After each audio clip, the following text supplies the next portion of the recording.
नमस्कार, मैं हूं आपके साथ मयंक। आज 6 अप्रैल है और पिछले चंद घंटों के अंदर क्या बड़े हमले हुए हैं और ईरान की क्या प्लानिंग है, इसके बारे में आपको विस्तार से बताऊंगा। मैं जो हमले हैं उनसे कहां कितना नुकसान हुआ इसकी जानकारी दी जाएगी, लेकिन उसके पहले एक अहम खबर जो कि आ रही है ईरान से, रूस से और चीन, तीनों ही जगह से। क्या रूस और चीन ये चाहते हैं कि ईरान इस जंग को लंबा खींचे?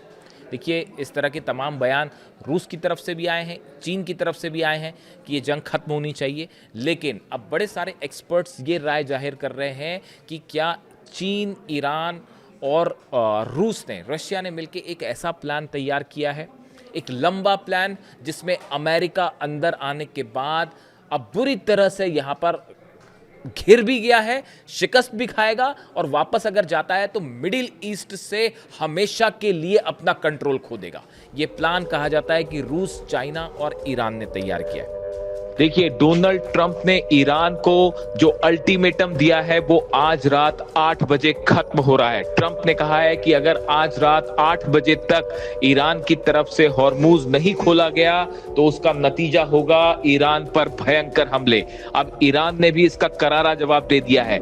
ईरान का कहना है कि अगर ईरान के एनर्जी के ठिकानों पर हमले होते हैं, ऊर्जा संयंत्रों पर हमले होते हैं, तो उसका बदला ये लिया जाएगा कि अरब में एक भी तेल का कुआं नहीं बचेगा। अरब में जितने एनर्जी सेक्टर्स हैं, एनर्जी से जुड़े संस्थान हैं, सबको उड़ा दिया जाएगा। यहां तक कि अमेरिका की जितनी आईटी फर्म्स हैं, जितनी मल्टीनेशनल कंपनियां हैं, सबके ऊपर आज रात 8 बजे के बाद से मिसाइल हमले शुरू हो जाएंगे। यानी इसीलिए कहा जा रहा है कि इस जंग में आज बड़ा टर्निंग पॉइंट साबित हो सकता है और आज का दिन कयामत का दिन और आज की रात कयामत की रात साबित हो सकती है। अगर बड़े हमलों की बात की जाए तो देखिए, यूएई में जेबल अली पोर्ट पर इजराइल के जहाज पर बड़ा क्रूज मिसाइल अटैक हुआ है, जिसका नतीजा यह हुआ कि इजराइल का जहाज धू धू कर जल रहा है, जिसकी तस्वीरें अब सामने आने लगी हैं। वहीं बहरीन की बात की जाए तो बहरीन में बापको रिफाइनरी के ऊपर बड़ा ड्रोन अटैक हुआ है और जिसका नतीजा है इसको बड़ी तबाही हुई है, यहाँ पे बड़ी क्षति हुई है और पूरी तरह से ऑयल प्रोडक्शन रुक गया है। और जो तेल डिपो है बहरीन का, सबसे बड़ा तेल डिपो जहां से लाखों बैरल ऑयल जो है इस बापको रिफाइनरी से सप्लाई होता है, वो पूरी तरह से ठप हो गया है। इसके अलावा कुवैत की बात करें, कुवैत पर पावर प्लांट्स पर हमले हो रहे हैं, ऑयल प्लांट्स पर हमले हो रहे हैं, शुएबा कॉम्प्लेक्स के ऊपर मिसाइल अटैक हुए हैं, मीना अल अहमदी ऑयल रिफाइनरी के ऊपर ड्रोन अटैक हुए हैं और शुवैत तेल कॉम्प्लेक्स के ऊपर भी मिसाइल गिरी है। यानी आप देखें, यूएई जल रहा है, बहरीन जल रहा है, कुवैत पर हमले हो रहे हैं, इराक में भयंकर हमले हो रहे हैं, खास तौर पर बगदाद और उसके आसपास जितने अमेरिकन ठिकाने हैं उनको निशाना बनाया जा रहा है। यानी आप देखिए, पूरे अरब में आग ही आग दिखाई दे रही है। अगर इजराइल की बात करें, पिछले 12 घंटे के अंदर इजराइल पे 200 से ज्यादा मिसाइल अटैक्स हुए हैं और बताया जा रहा है कि डिमोना को लगातार निशाना बना रहा है ईरान। जिस तरह ईरान के न्यूक्लियर साइट्स पर हमले हुए, बुशर पर हमला हुआ, अराक पर हमला हुआ, अर्दकान पर हमला हुआ, इस्फहान पर हमला हुआ और नतांज पर हमला हुआ, उसका बदला लेते हुए लगातार ईरान जो है वो डिमोना पर मिसाइल अटैक कर रहा है। डिमोना में इजराइल का न्यूक्लियर सेंटर है और अगर एक भी मिसाइल डिमोना पर गिरती है तो उसका नतीजा ये होगा कि भयंकर रेडिएशन हो सकता है।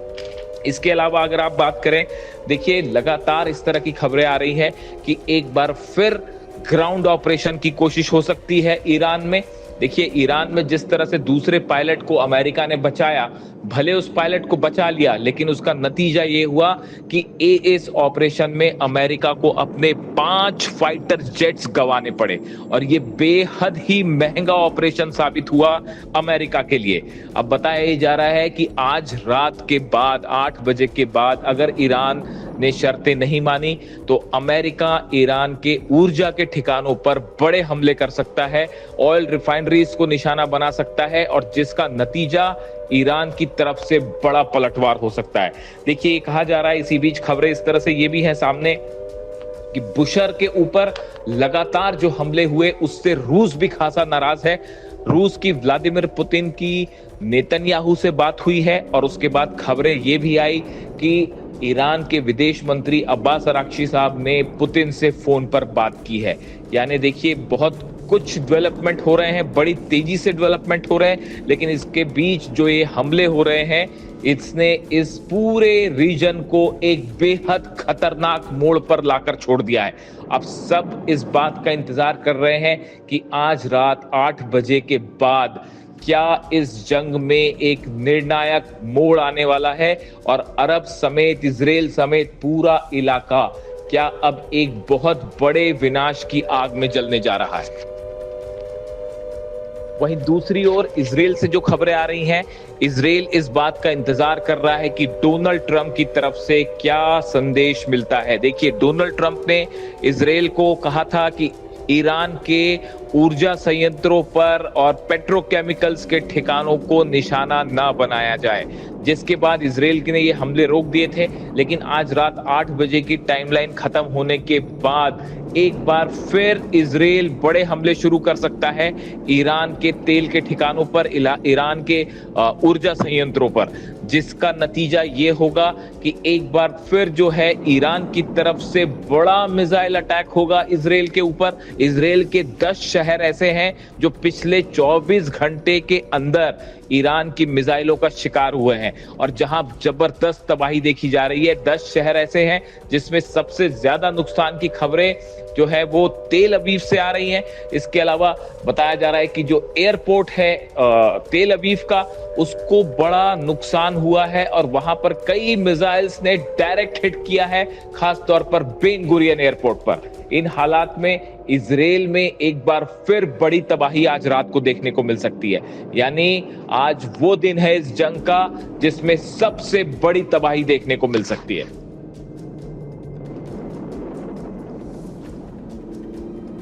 हाल ही में जो इजिप्ट है, उनके फॉरेन मिनिस्टर जो हैं ये गए थे रूस की यात्रा पे। ये 2 दिन पहले की बात है।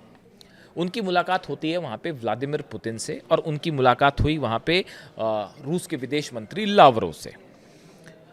इस मुलाकात के दौरान 2 बयान सामने आए, एक पुतिन का बयान सामने आया, एक लावरोव का विदेश मंत्री का बयान सामने आया। लावरोव का कहना यह है कि इस मिडिल ईस्ट को लेकर Lavrov stress that the issue is not Iran action but on going military escalation. उन्होंने ये कहा कि ईरान क्या हमले कर रहा है, मुद्दा ये नहीं है, मुद्दा ये है कि यहां पर ये जो हमले किए गए ईरान को लेकर और ये जो युद्ध आगे बढ़ाने की कोशिश की जा रही है, ये असली मुद्दा है। यानी रूस ने यहां पर सीधा सीधा एक बार निशाना साध दिया फिर से अमेरिका पर और डोनाल्ड ट्रंप पर, और ये हिदायत दे दी है कि आप ये मत पूछिए कि ईरान ऐसा कर रहा है और वैसा कर रहा है, हमला करने आप आए थे, ईरान में हमला आपने किया, बातचीत तो ईरान कर रहा था, आपने हमला किया, इजराइल ने हमला किया। इसलिए यहां पर सवाल ये एस्केलेशन है, आपका हमला मुद्दा है, ईरान का जवाब मुद्दा नहीं है। ये बात है, ये बात कही है लावरोव ने और बगल में बैठे हुए थे रूस के राष्ट्रपति व्लादिमीर पुतिन। अब उसके बाद देखिए पुतिन का क्या बयान आया। Russian president said he was ready to do everything possible to restore normalcy and stability. उन्होंने, पुतिन ने कहा कि हम यहाँ पे नॉर्मलसी और स्टेबिलिटी बनाने के लिए जो भी हमारा योगदान है हम देने के लिए तैयार है। The negotiations offer comes एमिड reports of Russian reportedly helping Iran with drones. एक प्रकार से पुतिन ये कह रहे हैं ठीक है हम शांति करवाने के लिए राजी हैं, लेकिन ये पहले आप हमले बंद करिए। यहाँ पे देखिए पुतिन असल में अपने को एक ऐसी भूमिका में रख रहे हैं जहाँ पर अमेरिका से पुतिन अपने आप को काफ़ी ऊपर रख रहे हैं और ये कह रहे हैं कि ठीक है मैं युद्ध बंद करवा सकता हूँ, लेकिन आपको अब हमारी शर्तें माननी पड़ेगी। ये ईरान की तरफ से जो शर्तें हैं पूरे बेसिस खाली करिए, ये बात दे दी गई है पेंटागन को और डोनाल्ड ट्रंप को समझा दिया गया है कि देखिए युद्ध तब रुकेगा, पूरे अमेरिकन बेस खाली करिए और यहाँ से निकलिए बाहर, ये आपका इलाका नहीं है, मिडिल ईस्ट छोड़ दीजिए। सबसे जो बड़ी शर्त है वो है, देखिए न्यूक्लियर प्रोग्राम तो अब कोई नहीं रोक सकता, ना डोनाल्ड ट्रंप रोक सकते, ना नेतन्याहू रोक सकते।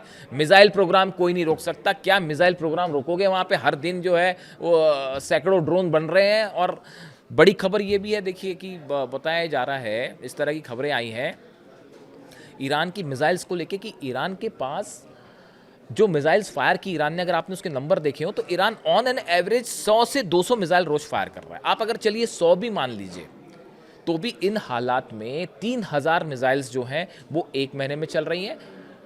अगर आप 12 महीने तक लगातार ईरान युद्ध करता है, 36,000 मिसाइलें, बताया जाता है कि 80,000 से ज़्यादा मिसाइल्स हैं ईरान के पास। बेहद सनसनीखेज दावा, मैं एक रिपोर्ट पढ़ रहा था, उसमें कहा गया कि करीब 2 साल तक जंग कर सकता है ईरान और उसी स्ट्रेंथ के साथ मिसाइल फायर कर सकता है। और इस दौरान खबरें ये है कि हर महीने 100 से ज़्यादा जो है वो मिसाइल अभी भी मैन्युफैक्चर करने की स्थिति में है ईरान। कई सारे ऐसे कारखाने हैं ईरान के जहाँ पे लगातार मिसाइल बन रही हैं और जो लॉन्चर्स तबाह हो रहे हैं उनको तुरंत ठीक कर लिया जा रहा है। तुरंत उसमें से जैसी मिसाइल लॉन्चर पर हमला होता है, एक यूनिट आती है, उसको ठीक करने में जुट जाती है और वो तबाही होती है, उसके बाद वो लॉन्चर्स फिर से बना दिए जाते हैं। यानी ईरान ने एक बड़ी अपना यूनिट तैयार कर रखी कि कैसे एड्रेस करना है। और जो आंकड़े हैं उसके मुताबिक तो बड़ा हैरान करने वाला दावा था कि 70 से 80 हज़ार मिसाइल्स हैं और 2 साल तक इसी गति से, यहाँ तो एक महीने में बाप बाप कर रही है दुनिया और अरब वर्ल्ड और अमेरिका, और 2 साल तक ईरान लड़ाई करने को तैयार है। इन स्थिति में आप सोचिए क्या होगा। तो देखिए, पुतिन ये चाह रहे हैं कि शर्तें ईरान की मनवाई जाए और अमेरिका को घेर कर झुकाया जाए। ये प्लान है रूस का, चीन का और ईरान का। और इसी बीच जो बड़ा गेम प्लान है वो ईरान की सेना ने तैयार कर रखा है कि अगर एक्शन होता है तो क्या किया जाए। यानी कि रूस, चीन और ईरान का एक ऐसा प्लान कि उसके जाल में फंस गए हैं डोनाल्ड ट्रंप और ना बाहर निकलते बन रहा है और ना ही जो है वो हॉर्मुज़ छोड़ते बन रहा है।